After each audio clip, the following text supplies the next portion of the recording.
Entrevista Venevisión. Líder en opinión. Por tu canal independiente, Venevisión. ¿Qué tal, amigos? Muy buenos días, bienvenidos a Entrevista Venevisión. Tal como lo anunciamos, vamos a conversar con José Agustín Campos, él es presidente de la Confederación Nacional de Agricultores y Ganaderos, COFAGAN. Gracias por estar con nosotros, muy buenos días. Buen día, Indrina. Además, también usted pertenece a la Comisión Presidencial Agroalimentaria. Correcto. Importantes temas que conversar el día de hoy. Hay una gran expectativa nacional en lo que pudiera ocurrir en las próximas horas, cuando UNASUR pudiera haber pactado para hoy la reunión entre gobierno y oposición. ¿Cree usted que este encuentro se concrete? ¿Cree usted que este encuentro en realidad tenga una ascendencia importante para disminuir la situación de violencia en el país? Bueno, el país todo está altísimamente expectante y aspira, por supuesto, que el diálogo se convierta en una institución permanente en Venezuela, y hay mucha inquietud porque se observa en muchas partes que ojalá que el radicalismo obsceno y el radicalismo ortodoxo que hay en algunos miembros de una oposición radical no pase por encima de la institucionalidad. Es decir, el país aspira que este diálogo que se da entre las partes en este momento, entre el Ejecutivo Nacional y la oposición venezolana, se convierta en un instrumento que sirva para llevar con normalidad la cotidianidad a la cual los venezolanos estamos acostumbrados. Es decir, los venezolanos no tenemos la cultura guarimbera ni la queremos.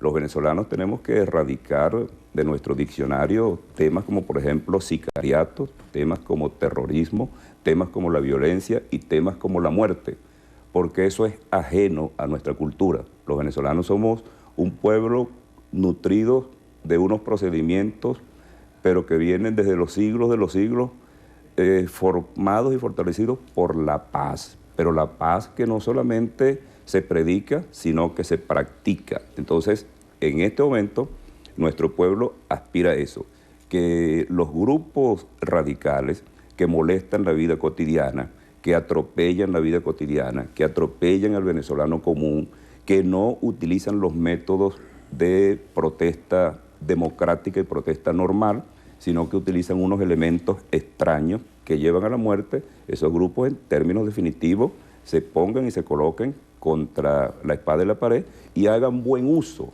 de los instrumentos que el Estado de Derecho y la democracia venezolana les garantizan, de manera que nosotros hacemos buena utilidad del diálogo que se genera hoy. Sin duda alguna, el diálogo va a ser determinante para resolver algunos problemas sociales y políticos, pero en el fondo queda el problema de la economía nacional y que sin duda alguna va de la mano con sectores en los cuales usted representa, la agricultura y la ganadería. Hay escasez de ciertos rubros que han sido muy determinantes y que incluso han estado dentro de las consignas de las protestas.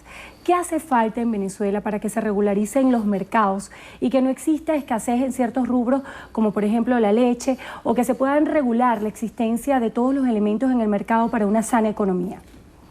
Yo tengo la responsabilidad con el país de ser, pero altísimamente optimista, y tenemos elementos prácticos para decir que eso es así. Por ejemplo, nosotros terminamos de hacer este fin de semana un extraordinario evento de trabajo en el estado Monagas, en una feria agropecuaria, donde una vaca venezolana produjo 43 litros de leche en un día de ordeño, ¿no?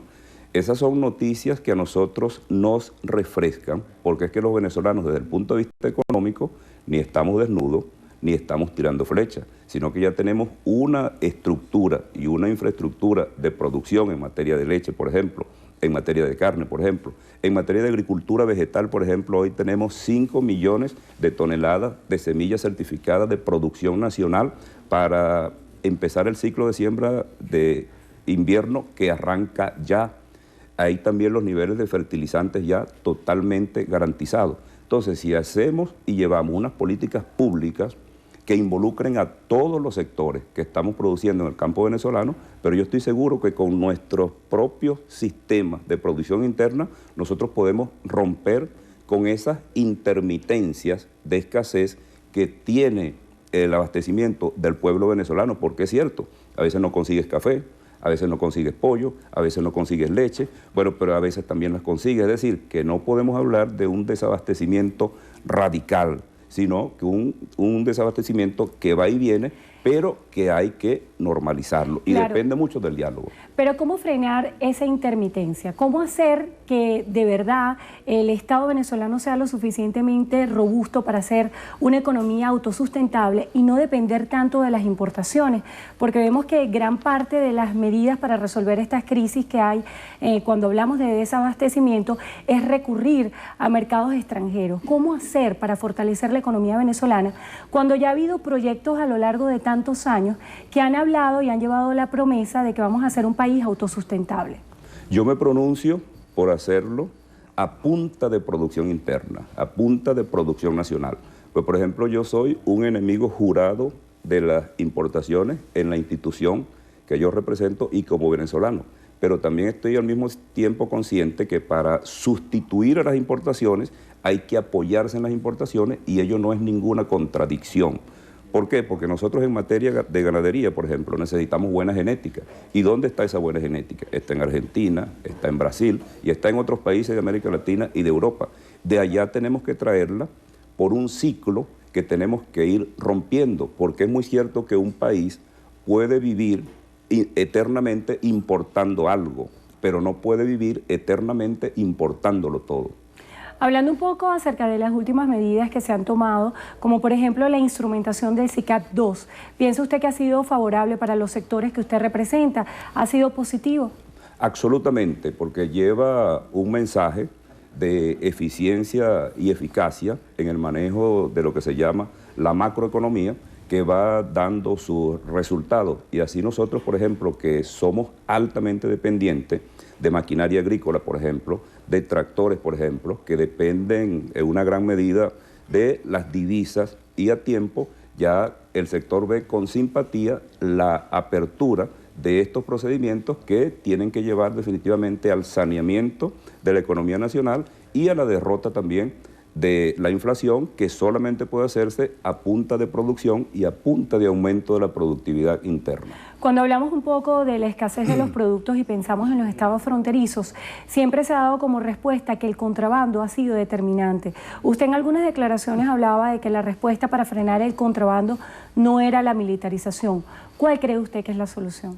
Claro, porque el asunto del contrabando, que en algunas zonas del país lamentablemente se ha convertido en una cultura que no viene de este gobierno, sino que viene desde muy lejos, no se puede combatir con una respuesta de orden estrictamente militar ni estrictamente policial, sino que tiene que involucrarse fuertemente la sociedad, los sectores que producen, para que nosotros tengamos un abastecimiento pleno, para que tengamos un sistema de precios de mercadeo y de comercialización moderno, actual, al día y actualizado, y en donde los venezolanos de ninguna parte del país tengan necesidad de ir a Colombia a cazar, por ejemplo, unos mejores precios, sino que todo eso, lo que es precio, abastecimiento, comercialización, lo tengamos internamente. Es decir, tiene que darse una combinación de todos esos factores, lo militar, lo policial, pero también lo productivo.